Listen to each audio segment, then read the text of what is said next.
Hello, welcome. My name is Jason Porter. I am your child's AP Psychology teacher here at Cypress Woods High School for this semester.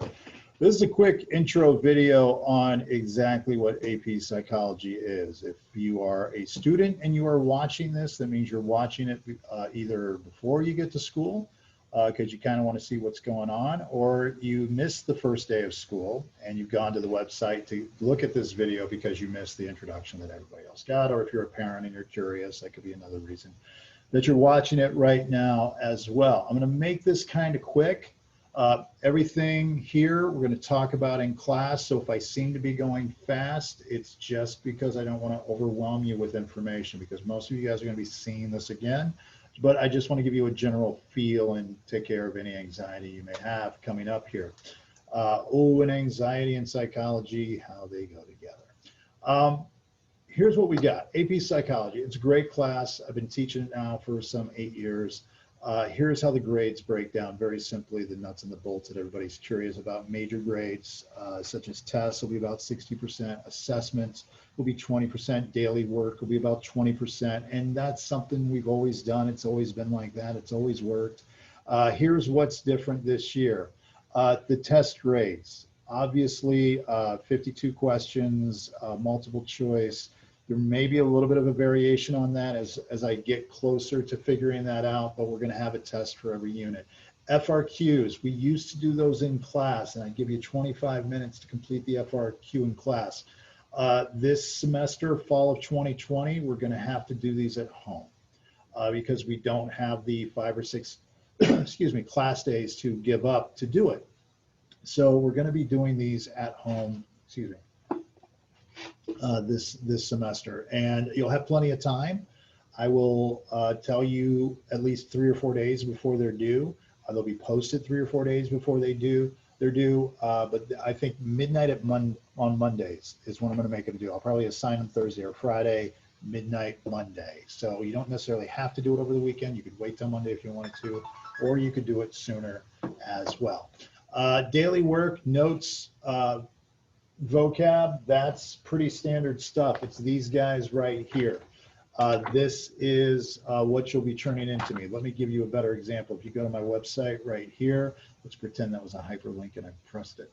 Let's go to the website right here. This is my website. This is Mr. Porter's homepage right here. If we go to AP Psych Dual Credit Period 1 is what that says. You're going to be printing out these outlines. They'll show up here. This is vocab 1 over here, which is like this, and this is vocab 2 over here.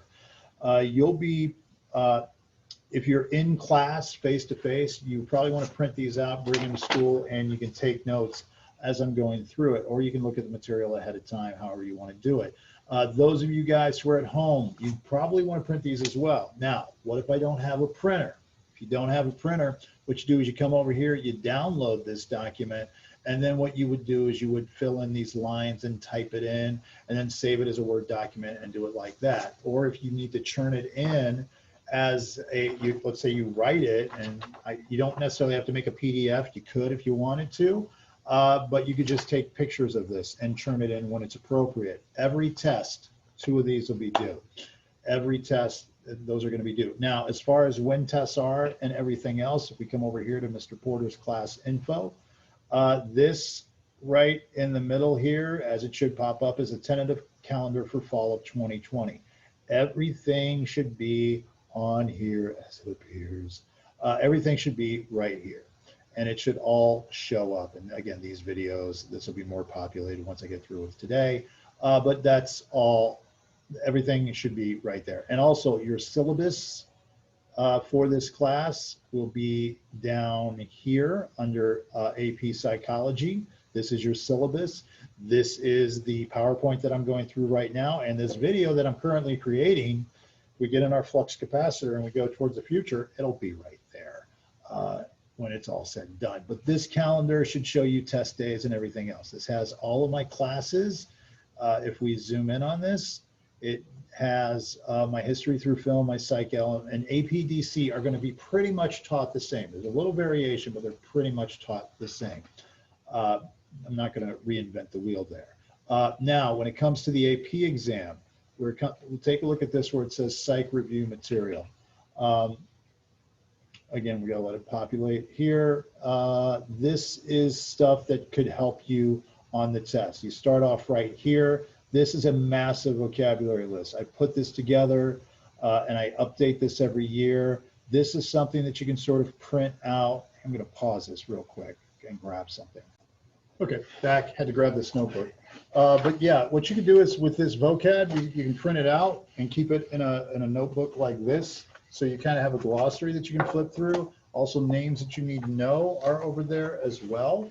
And then if we come down a little bit further, this is FRQ reviews. And then this is a PowerPoint that goes with that, which kind of stresses how you write FRQs. Something you may want to look at early, something you may want to work closer to the test, but we'll look at that.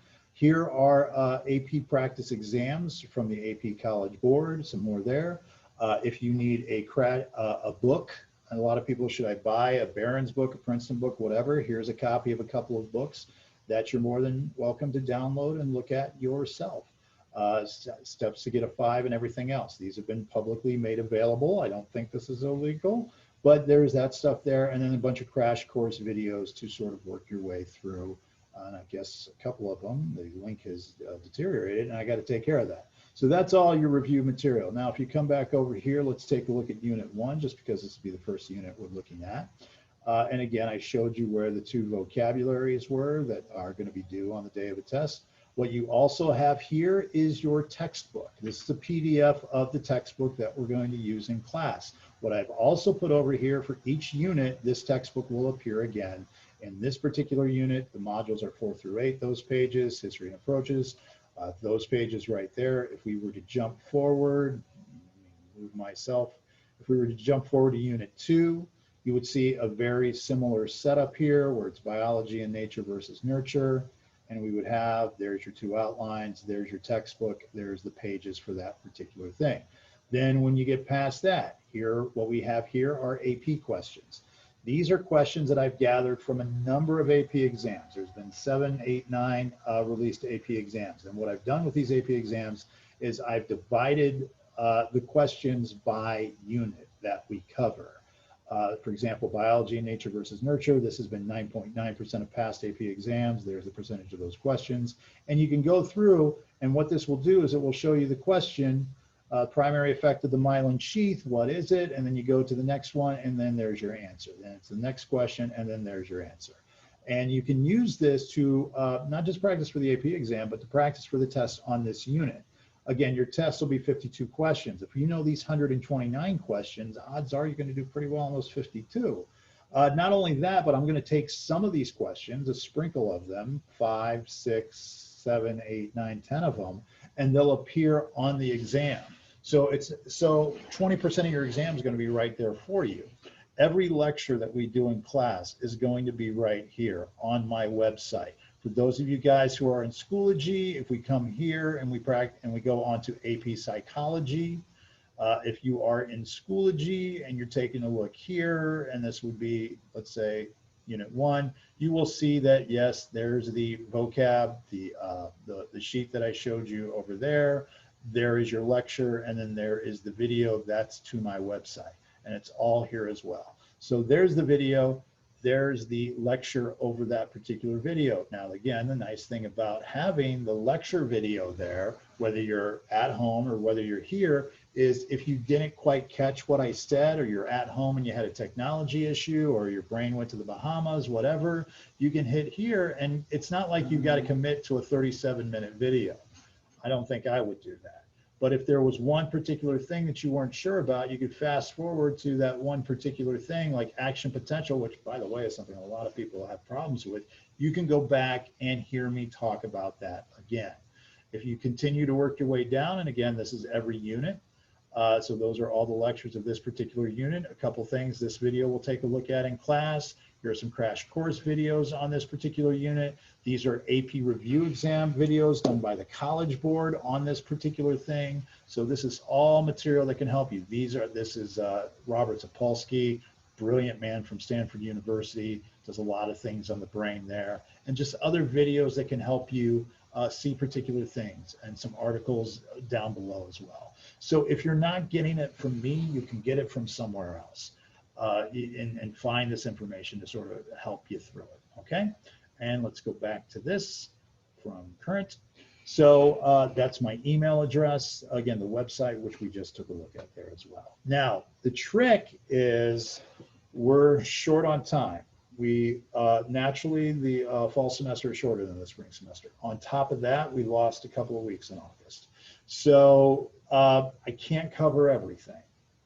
Usually I can, it's a race, but what I've done is the FRQs, I've made at-home assignments, but I've also made Unit 8 an at-home assignment. Let me explain how this works. Again, let's go back to the website here. If we go back to the website, we go to Unit 8 right here. This one you're going to be doing on your own, all right? Between now and December 10th, you have 3 months to do this assignment. Between now and December 10th, you're going to need to print out these outlines or complete these outlines. There's the textbook, there's the pages for it, there's the AP questions on it and everything else. And I have already made lectures on it, and I've already provided PowerPoint. So again, as you get used to it, you're going to be learning it the same way. You're just going to be learning it on your own. And by the way, the reason I chose this unit, Disorders in Therapy, is not that it's not important. It's extraordinarily important, but it's also something that I'm going to be talking about all year. So you'll be revisiting, we'll be talking about, you know, schizophrenia, whatnot, depression, anxiety all year long. So you're going to be doing these 5. There's only 5 of them in this particular unit. There's some crash course videos on it. There's some AP College Board videos on it. Again, my man Sapolsky talking about depression and schizophrenia. But you're going to do this on your own. Then what's going to happen is on Thursday, December 10th, let me go back. Let's go back here and make sure that I'm right. Let's go to class info. Let's go to the calendar just to check myself on this. But the last week of school before final exams. So let's go here. Yes, so on Wednesday you would take a test over Unit 7. Then on Thursday, December 10th, this is when you would come to class with this information already completed. Then I will spend the day Thursday answering any questions that you have on disorders in therapy to try to fill in some gaps. Then on Friday, you're going to take a test on that. Okay, so you're going to do it on your own, but it's only 5. It's only 5 lectures, and then we'll take questions on that. Mr. There. Porter? How you doing? Good to see you, man. How you? Hang on. Sorry about that. Mr. Heath just stopped by my room and do a little therapy session. Good guy, positive attitude. Anyways, yeah, this last unit you're going to have to do on your own. That's okay. You're going to be fine, and it's a very interesting unit to do on top of that. All right, so let's pick right back up here on that. Again, the payoff is if you take this test and you're successful on this test, 3 or higher, you can get college credit. But then the question is, well, Mr. Porter, what do I got to get in your class in order to do well on the AP exam? How you do in this class can be a predictor on how you'll do on the AP exam, but it's not the cause of how you're going to do well on the AP exam. Now, again, over the last couple of years, let's take 2018 and 2019 as examples. There's been a general positive correlation between the grade you get in class versus the grade that you get on the AP exam. If you look at 2019, we had an 86% passing rate, which is really impressive when you consider that our kids take it over a semester and 86% of the country takes it over a year. Pretty good. Last year, it dropped down to 70% and a lot of it had to do with this right here, a lot of 1s, because you had kids checking out whatever, thought, hey, I can use Google, it's open note. But since it was all FRQ, especially my fall kids over here weren't as prepared for that. My spring kids, I could prepare a little bit more because even though we were learning from home, I was able to sort of shift gears and go, okay, we're done taking tests, everything's FRQ. So I was able to train them on FRQs, even though we may not have gotten through all the material. So we were able to get up to right about the national average there. But again, it's a tricky thing. Normally, on an average type of year. There is this, you got people who do well in the class are going to do better on the test. And, you've got some outliers here, someone here who got an 88 in the class, but got a 1 on the test, or this person over here, they got an A in the class and got a 2. And I think she was a victim of Hurricane Harvey, if I'm not mistaken. So yeah, she had a lot going on. But over here, this is where the whole predictor went out the window, because look at all these people who got A's last semester, because we had that grade inflation. An 89.5 became a 99, and suddenly a lot of people got really bumped up there. But we also had a lot of these A's not pass their exam over here. So there, and again, even over here, you've got somebody who came out with a 77 average, got a 4 on it because they took control of it. So a lot of it is do what you can do. Now, again, I'm going to guide you the best way I can.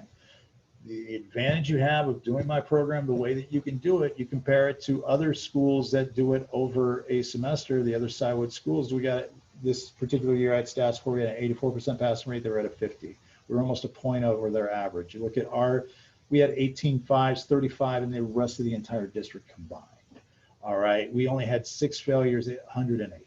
So you're going to do better if you do this program and you go with what I say, but it's still intrinsically motivated. It's got to be you. The retest redo policy, same that it always was.